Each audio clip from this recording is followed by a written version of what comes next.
Merci Pascal. Et merci à vous tous, messieurs, vous quatre, messieurs, qui nous avez absolument passionnés.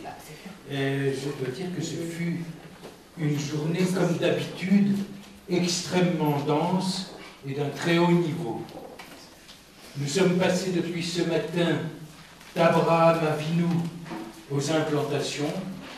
On a parlé de colonialisme, on a parlé de terrorisme, en passant aussi par les prises de position des suprémacistes blancs, antisémites patentés s'il en est, et qui affectionnent les gilets jaunes, on en a parlé tout à l'heure, qui affectionnent les gilets jaunes parce qu'ils s'en prennent au gouvernement français, qui, comme chacun sait, est le fief des Juifs.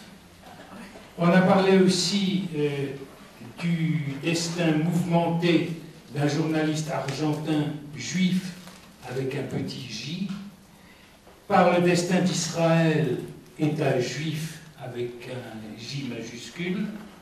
C'est un résumé très, très succinct de ce 12e colloque de la loge Robert Gamzon. Mais je sais que je vais faire des mécontents parce que je ne peux pas nommer tous les actrices et acteurs de cette journée, qui est la résultante d'un travail d'équipe.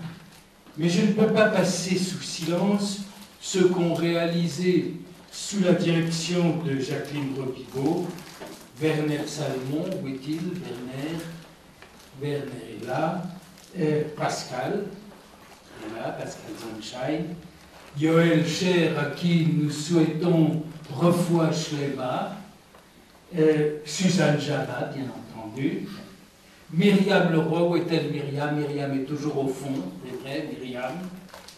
Jean-Claude Aimé, toujours présent pour nous aider.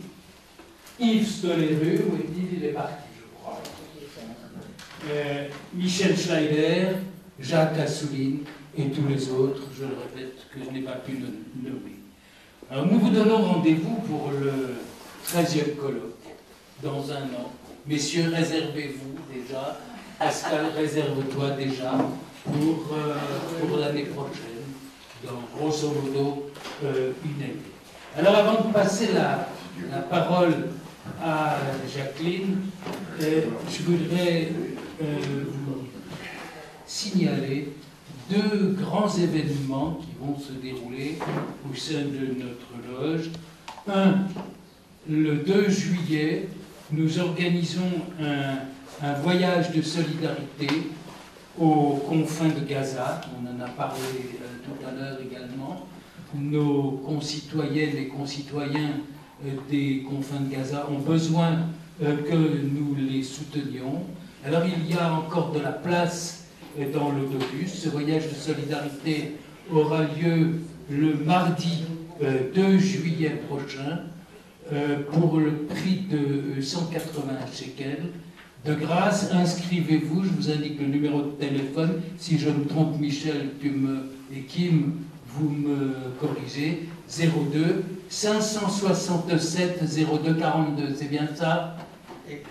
567 02 42, c'est donc notre voyage de solidarité. Merci d'avance de bien vouloir vous inscrire le plus rapidement possible et merci également d'y participer. Ensuite, le 9 juillet, soirée culturelle consacrée aux dames. Rachel Samoul, que tout le monde connaît ici, présentera Fabienne Bergman avec son livre « L'hébreu parle au français » et Lia Rosenberg-Gamzon, fille de Robert Gamzon, qui a écrit le livre « La fille de Castor ». Alors nous vous donnons également rendez-vous pour le mardi 9 juillet prochain à 19h. À toi, s'il te plaît.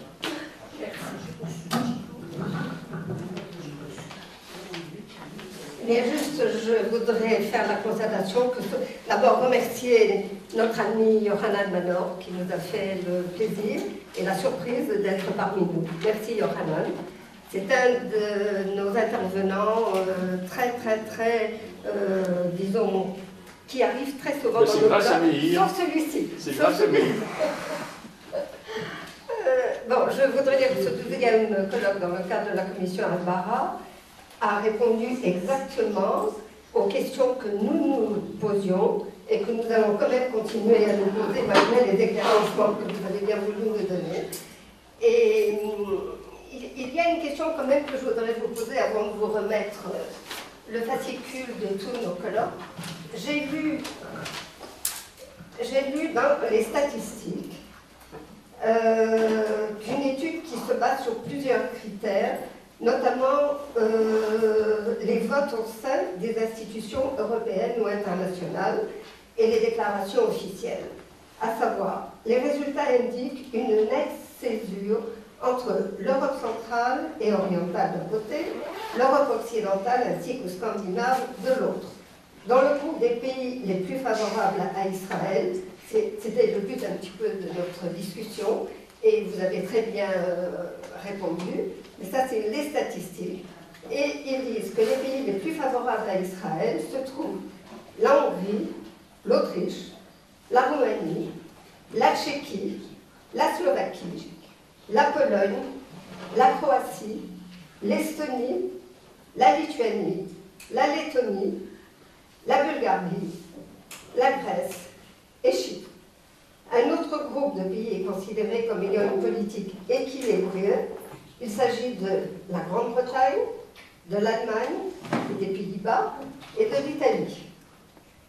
Le troisième groupe englobe les pays dont la politique penche en faveur des Palestiniens, qui sont particulièrement critiques envers Israël, et on y trouve malheureusement la France, l'Irlande, le Danemark, la Suède, la Belgique, l'Espagne, la Finlande, la Norvège, le Portugal et, bien entendu, je laisse de côté l'Islande.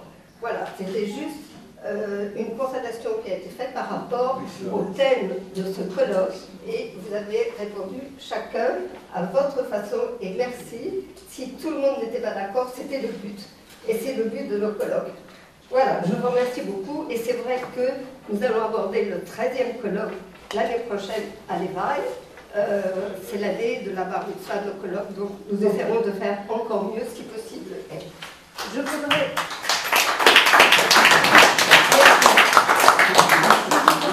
vous remettre, Raphaël, une brochure de tous les colloques que nous avons faits. C'est pas encore bien réajusté parce qu'il en manque. Et Meyer, s'il vous plaît. Pierre. Igal, je crois que vous l'avez eu, sinon je vous le redonne parce que je l'ai donné en trop. Et je vous promets, je vous l'envoie. Merci beaucoup. Ça, c'est Pierrot. Et c'est pas terminé. C'est pas terminé. Ça, c'est avec plaisir.